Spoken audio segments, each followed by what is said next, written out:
बिस्मिल्लाहिर्रहमानिर्रहीम। ख़ातिन हज़रात, मैं हूँ अख्तर अब्बास और आप सबको मेरा सलाम पहुँचे।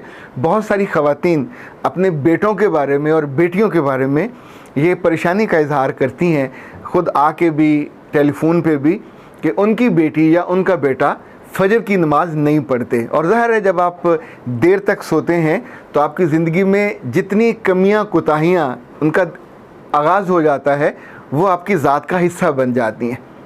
आज हम इस पे बात करेंगे, लेकिन इससे पहले मेरे पास साद यूनुस साहब का मैसेज आया कि क्या वाकई ऐसा हो सकता है कि बेटे इस कदर गुस्ताख हों? ये क़यामत की निशानी है। साद, मैंने जब उन साहब का आपको वाक़या सुनाया तो उसमें से आखिरी बात में मिस कर गया, जिसने मेरे दिल को लिटरली ज़ख्मों से चूर किया। वो जब उस रोज़ नाश्ता उनको नहीं मिला और अपनी अहलिया से उनकी बदतमीज़ी सहने के बाद, जबकि बच्चे उनके खड़े थे, वहाँ से वो चले दरवाज़े की साइड पे। जब अपने बाइक तक पहुँचे तो उनके बड़े बेटे ने अपना जूता उतार के पीछे से उनको मारा और उन्होंने गर्दन नीचे करके अपने आप को बचाया। उस वक्त बेचारे वो शर्म के मारे ये बता रहे थे कि मैंने उसके निशाने से अपने आप को बचा लिया, चूँकि मैं एक ज़माने में खेलता रहा।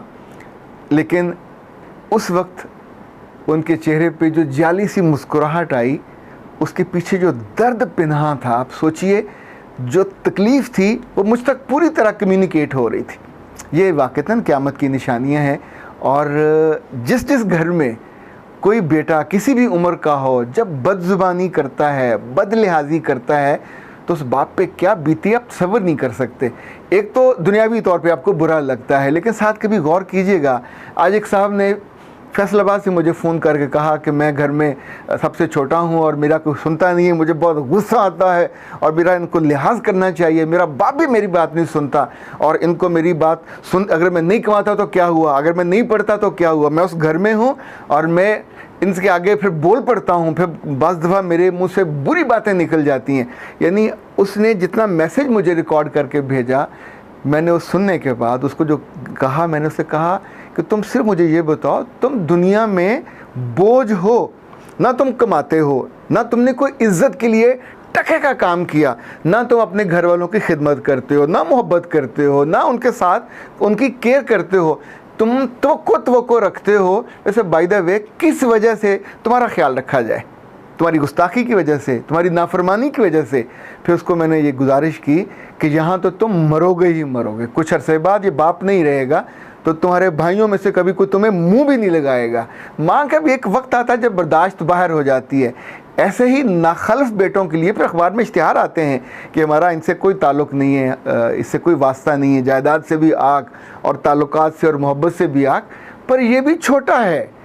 जब इससे बड़ा होगा कि रब के सामने सज़ा मिलेगी इस गुस्ताखी की और ज़ुबान दराजी की, तो वो सारी उम्र के लिए, उम्र भर के लिए वो जो जहन्नम की आग होगी, वो जो पीप होगी। आप सोचिए, रब तो बार बार ये कुरान पाक में कहता है कि बिलाखिर तुमको आना तो मेरी तरफ है, जब आओगे तो जवाब दोगे।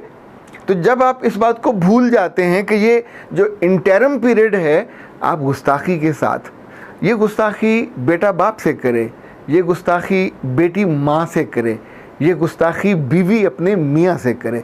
याद रखिएगा, तीनों सूरतों में ये जिसके साथ आप कर रहे होते उसके तो दर्द को अजाफा होता है, उसकी तकलीफ़ बढ़ती है, कभी कभी उसकी दुआएं ख़त्म हो जाती हैं, अपनी मौत आप मर जाती हैं, बद्दुआएं वहाँ से मिलती हैं।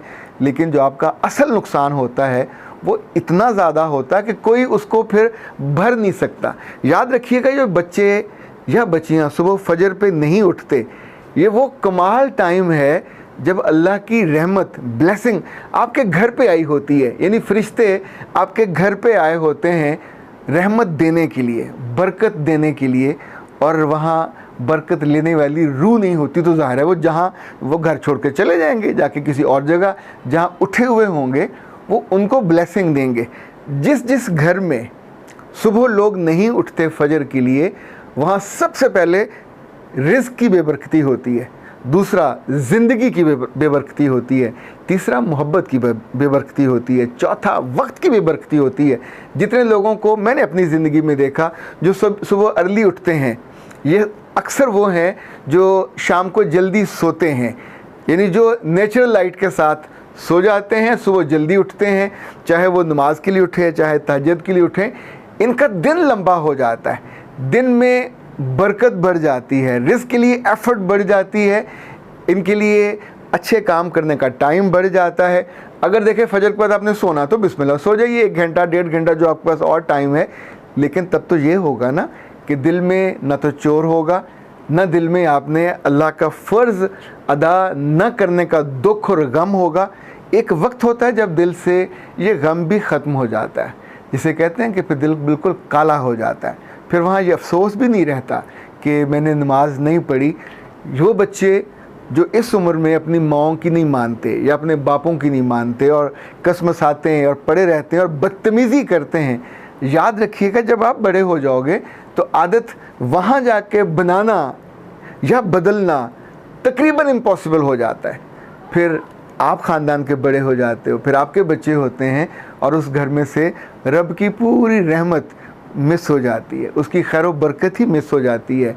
उसमें से जो चाशनी होती है, जो बाइंडिंग होती है, तस्बीह के दाने उस धागे के बिना तो कहीं भी नहीं होते।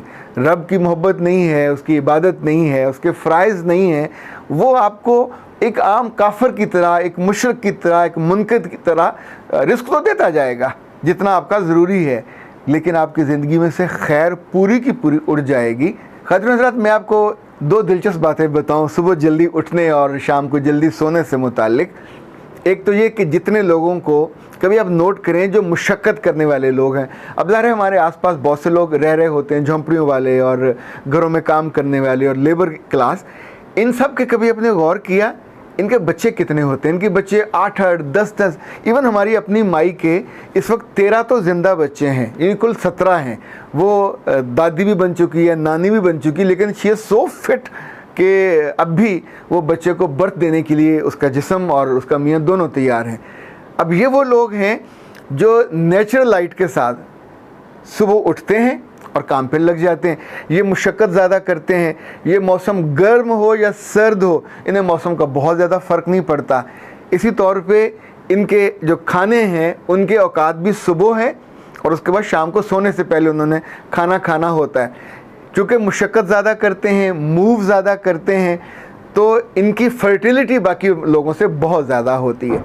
ये वो लोग, वो बच्चे जो इन टाइमों का ख्याल नहीं करते, एक बात से आप बतौर मदर और बतौर फादर डरिएगा कि उन बच्चों की फर्टिलिटी भी कम हो जाती है और वो बाप बनने के या माँ बनने की जो एबिलिटी है उसका ताल्लुक भी इन टाइमिंग्स के साथ है।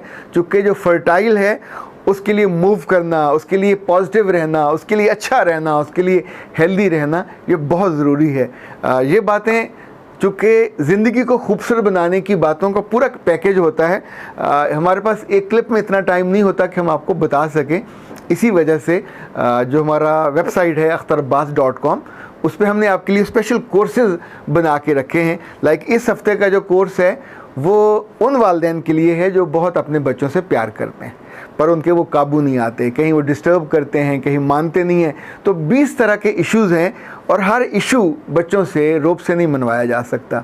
उनको कैसे हैंडल किया जाए, कैसे टैकल किया जाए, कैसे उनके दिल में उतरा जाए, पूरी टेक्निक्स हैं। ये कोर्स आपके पास 50 आवर्स रहेगा और तरीका इसका बड़ा आसान होता है।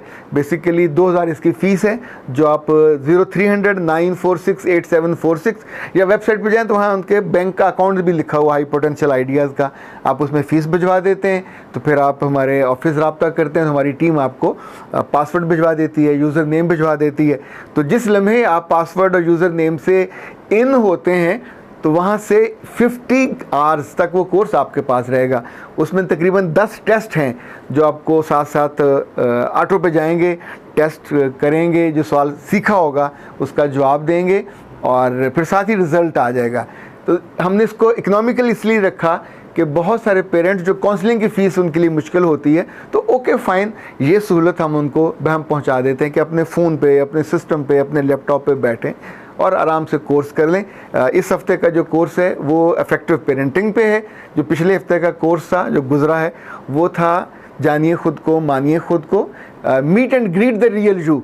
जितने इस वक्त यूथ है वो सब ये जानना चाहते हैं कि असल में हम हैं क्यों, हमें क्या करना चाहिए, हमारे पास क्या हुनर होना चाहिए, क्या वैल्यूज़ होना चाहिए, क्या खूबियाँ होनी चाहिए ताकि हम इज़्ज़त पा सकें, ताकि हम आगे जा सकें, बाकियों से बेहतर परफॉर्म कर सकें। अब ज़ाहिर है दूसरों से आपने आगे जीतना है और जीना है तो कुछ खूबियाँ, कुछ ख़ास खुसूसियात, ट्रेट्स या करेक्टरिस्टिक्स तो आपको ज़्यादा लर्न करने होंगे, अपनी जान का हिस्सा बनाने होंगे। आपने कभी पिज़्ज़ा लिया ना, तो पिज़्ज़ा पे आप कहते हैं एक्स्ट्रा जो टॉपिंग कर दीजिए, तो फिर उसके एक्स्ट्रा पैसे होते हैं।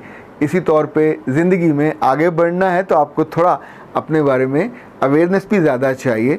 और ये कोर्सेज सारे वो हैं जो आपके लिए टूल बन जाते हैं, आपके दोस्त बन जाते हैं। इस वक्त जो कोर्सेज मौजूद हैं उनकी बाकी की तफसील आप देख लीजिए, ताकि आप कोई पूछना हो सवाल तो फिर आप फ़ोन करके 0332-746-8746 पे तफसील भी पूछ सकते हैं। अख्तर अब्बास को दीजिए इजाज़त। अस्सलाम वालेकुम।